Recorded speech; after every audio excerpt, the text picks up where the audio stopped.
কিছুদিন পূর্বে এমন এক ঘটনা ঘটেছে, সন্তান দেশের বাহিরে পড়াশোনা করার জন্য গিয়েছে। পড়াশোনা এখনো শেষ হয় নাই। এদিকে নিজের বাবা মৃত্যুবরণ করেছে।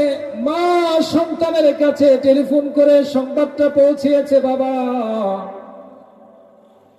কয়েকদিনের জন্য ছুটি নিয়ে আসো, তোমার বাবা দুনিয়া থেকে চলে গেছেন, মৃত্যুবরণ করেছে, আসো, তোমার আসতে হবে। দাফন কাফনের ব্যবস্থা তোমারই করতে হবে, কারণ বাবা তোমার কথা বলে গিয়েছে। সন্তান পাল্টা জবাব দেয়, মা পারবো না, আসতে পারবো না। মা আশ্চর্য হয়ে যায়। বাবার মৃত্যুর সংবাদ সন্তানের কাছে দেওয়া হলো, আর সন্তান বলে আসতে পারবে না।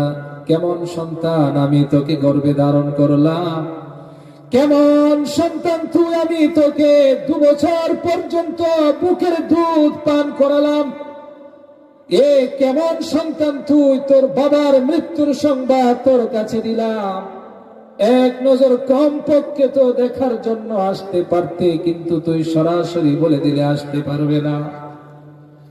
তুই আমার কেমন সন্তান, ছোট্টবেলা থেকে তোকে আমি এত কষ্ট করে লালন পালন করলাম, আগে যদি বুঝতে পারতাম, জানতে পারতাম, বাবার মৃত্যুর সংবাদ শুনে তুই এমন জবাব দিবি, এমন সন্তান আমি গর্ভে ধারণ করতাম না।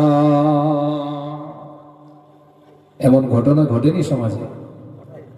ঘটে, বাস্তব ঘটনা বলছি। মা